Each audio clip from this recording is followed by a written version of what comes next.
இன்று நாம் அனுபவிக்கும் ஒவ்வொரு உரிமைகளும் சமூக முன்னேற்றமும் பல தலைவர்கள், அறிஞர்கள், கள செயற்பாட்டர்களின் ஈடில்லா தியாகத்தால் தான் கிடைத்துள்ளன. ஆகவே நமது அரசு ஜோதிடம், பில்லி சூனியம் போன்ற மூட நம்பிக்கைகளுக்கு எதிரான நம்பிக்கைகளுக்கு இடம் தராமல் அறிவியலை வளர்க்கும் திட்டங்களுக்கு முன்னுரிமை கொடுக்க வேண்டும் என்று நான் விடுதலை சிறுத்தைகளின் சார்பில் கோரிக்கை வைக்கின்றேன். அறிவியலார்ந்த மனிதநேயம், ஆய்ந்து தெளிந்த சீர்திருத்தம். இருங்க, நான் சொல்லிடுங்க, கொஞ்சம் பேச விடுங்களேன். 2013ஆம் ஆண்டு முதல் மராட்டிய மாநிலத்திலும் 2020ஆம் ஆண்டு முதல் கர்நாடகாவிலும் மூட நம்பிக்கைகள் மூலம் ஏமாற்றுவோருக்கு சிறை தண்டனை அளிக்கும் சட்டங்கள் நடைமுறையில் உள்ளன. இது தவிர பீகார், ஜார்க்கண்ட், சத்தீஸ்கர், ஒடிசா, ராஜஸ்தான் போன்ற மாநிலங்களில் மாந்திரீகம், சூனியம் ஆகியவற்றுக்கு எதிரான சட்டங்கள் நடைமுறையில் உள்ளன. குறிப்பாக மராட்டியத்தில் பகுத்தறிவுவாதி நரேந்திர தபோல்கர் இத்தகைய மூட நம்பிக்கைகளுக்கு எதிராக சட்டம் கோரி போராடி வந்தார். சனாதன் சன்ஸ்தா என்னும் பயங்கரவாத அமைப்பைச் சேர்ந்த சனாதன பயங்கரவாதிகள் 2013ஆம் ஆண்டு ஆகஸ்ட் 13ஆம் தேதி புனே நகரில் பகுத்தறிவாதி நரேந்திர தபோல்கரை உறுப்பினர்.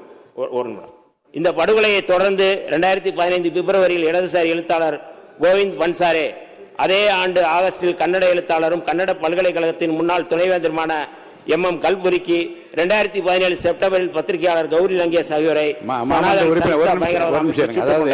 மானிய கோரிக்கைகள் வருகிறது. பேசுவதற்கு நிறைய வாய்ப்பு இருக்கிறது. இன்னும் அதிகமாக ஆலோசனை சொல்வதற்கு நேரம் இருக்கிறது. இன்று நாம் அனுபவிக்கும் ஒவ்வொரு உரிமைகளும் சமூக முன்னேற்றமும் பல தலைவர்கள், அறிஞர்கள், கள செயற்பாட்டர்களின் ஈடில்லா தியாகத்தால் தான் கிடைத்துள்ளன. ஆகவே நமது அரசு ஜோதிடம், பில்லி சூனியம் போன்ற மூட நம்பிக்கைகளுக்கு எதிரான நம்பிக்கைகளுக்கு இடம் தராமல் அறிவியலை வளர்க்கும் திட்டங்களுக்கு முன்னுரிமை கொடுக்க வேண்டும் என்று நான் விடுதலை சிறுத்தைகளின் சார்பில் கோரிக்கை வைக்கின்றேன். அறிவியலார்ந்த மனிதநேயம், ஆய்ந்து தெளிந்த சீர்திருத்தம். இருங்க, நான் சொல்லிடுங்க, கொஞ்சம் பேச விடுங்களேன்.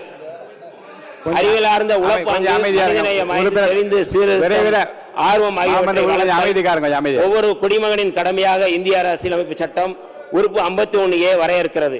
எனவே கர்நாடகம் மற்றும் மராட்டியத்தில் இருப்பது போன்று மூட நம்பிக்கைகளுக்கு எதிரான சட்டத்தை கொண்டு வர வேண்டும் என்று விடுதலை சிறுத்தைகளின் சார்பில் வலியுறுத்துகின்றோம். செய்திகளை உடனுக்குடன் தெரிந்து கொள்ள கீழ்கண்ட கேபிள் மற்றும் DTH நெட்வொர்க்குகளில் எம்நாடு செய்தி தொலைக்காட்சியை காணுங்கள். பாதகம் செய்பவரை கண்டால் நாம் பயம் கொள்ளலாகாது பாப்பா. மோதி மிதித்து விடு பாப்பா, அவர் முகத்தில் உமிழ்ந்து விடு பாப்பா. அண்மை செய்திகளை உடனுக்குடன் தெரிந்து கொள்ள இணைந்திருங்கள் எம்நாடு தொலைக்காட்சியுடன்.